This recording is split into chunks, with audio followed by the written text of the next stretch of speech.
Akkam jirtu taaksii 2020 xiqqeessuuf kan nu fayyadu wajjin ilaalla. Tokkoffaa retirement account fi savers credit kan jedhudha. Retirement account yommuu jennu yommuu soorama baanuu fi maallaqa nu gargaaru bakka itti keewwannu jechuudha. Egaa kan akka 401k, 403b, IRA fa'aa warra jedhamanidha. Egaa akkuma beektanitti maallaqa retirement account kana keenyu irratti gibira hin kaffallu. Maallaqa nu retirement account keessa keenyu kuni erga mindaa keenya irrifamee booda isaaf irratti kan gibira kaffallu. Kana duwwaa miti faayidaansaa dhiyeenya kana namoonni maallaqa yeroo soorama isaaniitiif qusachuun aadaan qusachuu isaanii akka guddatuuf jedhee mootummaan savers credit kan jedhutti dabaleera. Savers creditiin kun maadha? Warra maallaqa yeroo soorama isaaniitiif ol kaawwatanii fi dabalata krediitii kennaa jechuudha.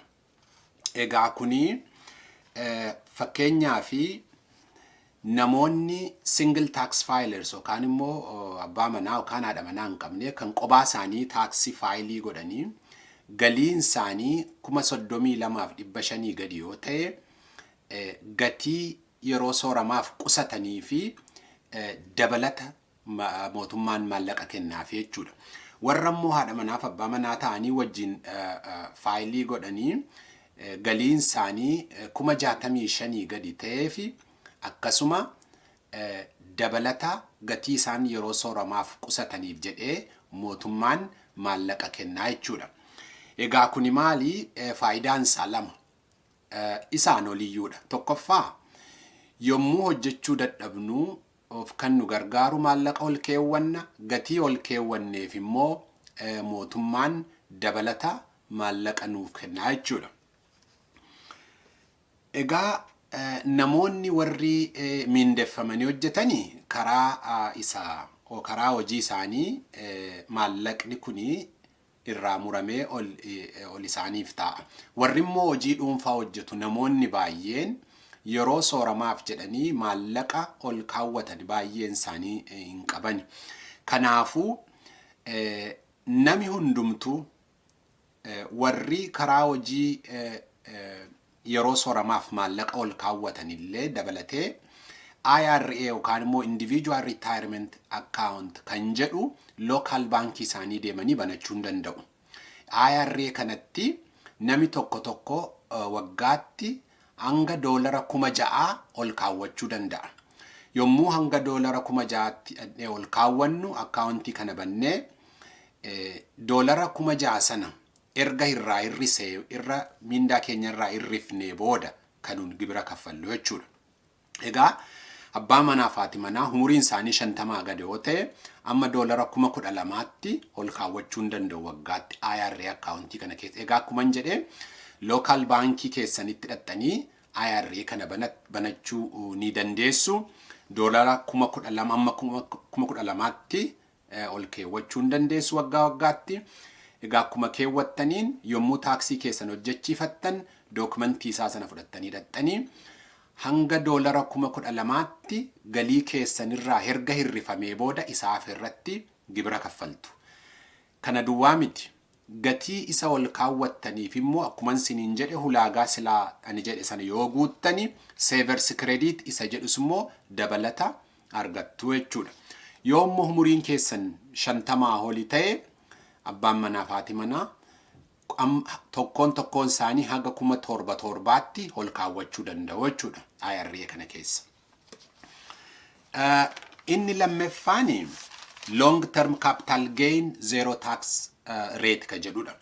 Long term capital gain hin jennu kuni qabeenya waggaa tokko olii booda bu'aatti gurgurame jechuudha. Qabeenya waggaa tokko olii booda bu'aatti gurgurame irratti gibira hin kaffallu jechuudha. Kuni maalinni single tax filerii yoo taane galiin keenya hanga 40,000tti yoo ta'e isa qabeenya waggaa tokko olii booda gurgurree bu'aa arganne sana irratti bu'aa isaa irratti gibira hin kaffallu. Inni lammeeffaan joint tax filerii yoo ta'e immoo galiin keenya amma 80,000 yoo ta'e ammas isicha long term capital gain jedhamu kanarratti gibira hin kaffallu jechuudha. Qabxiin sadeffaanii capital loss carry over ka jedhudha. Kuni maal inni qabeenya adda addaa ta'u staakii ta'uu danda'a, qabeenya adda addaa ta'uu danda'a. Yoo kasaaraatti gurgurre yookaan immoo utuu bu'aa hin argatiin yookaan kisaaraatiin yoo gurgurre waggaa waggaatti kisaaraa amma 3,000tti galii keenyarraa hir'isuu dandeenya. Fakkeenyaaf namni tokko galiinsaa miindaansaa 40,000 yoo ta'e kisaaraa immoo staakii gurguree kisaaraa 6,000 qaba yoo ta'e waggaa baranaa haga 3,000tti galii isaarraa hir'isuu danda'a jechuudha. Egaa akkuma jedhetti namni galiinsaa 40,000 ta'e miindaansaa 40,000 ta'e kisaaraansaa staakii irraa immoo 6,000 yoo ta'e 3,000 kana isa 40,000 irraa hir'isuu danda'a. Kanaafuu 37,000 duwwaarratti gibira kaffalaa jechuudha. Isa 3,000 hafe kisaaraa 3,000 hafe sana immoo bara gerammas galii isaarraa hir'isuu danda'a jechuudha. Kun egaa capital loss carry over isa jennudha. Egaa namoonni baay'een 3,000 isuma bara duraa sana mindaa isaanii irraa hirrifachuu danda'an malee isa bara dhufuttis akkasuma isa barana kasaaran sana mindaa isa bara hegeriirraa akka hir'isuu danda'an namoonni hin beekne waan jiraniif kun barbaachisaa kan ta'e asitti ibsuun. Inni arfeffaani charitable donation deduction ka jedhamudha. Kuni maadha? Egaa kennaa churchittis moskis haa ta'uu dhaabbata adda addaat miti mootummaa adda addaatii fi kennaa kenninoo jechuudha yookaan maallaqa kenninoo jechuudha. Egaa maallaqa kennamu kana yookaan immoo doneeshinii kana dura ka ture nama taaksii isaa itemize godhu duwwaadha kan doneeshinii kana galii isaarraa akka deductibility fayyadamu. Barana garuu namni itemize godhus namni standard deduction fayyadamus hundumtuu doneeshinii isaanii kana deduct godhachuu danda'u kan jedhu mootummaan labsii haaraa baaseera jechuudha. Kanaafuu maaltu nurra jira? Warri donate gootan risiitii keessan ol kaawwachuu hin dagatinaa, funaannachuu hin dagatinaa. Warri immoo donate gochuun sinirra jiru gibir taaksii keessan baranaa irratti akka siniif hirrifamu galii keessan irraa akka deduct siniif ta'uuf utuu waggaan kun hin dhumiin utuu December kun hin dhumiin akka daftanii doneeshinii keessan kennettanii risiitii keessanis ol kaawwattan kan jedhu hubachiisuu fi inni taanu self-employed fi unemployment benefit warra fudhatanii ilaallata. Egaa warri self-employed galii keessanirraa jeejiyatti yookaan immoo torbee 2-2tti gibira mootummaa kafalaa hin jirtan yookaan immoo hin kafalu namni self-employed ta'e.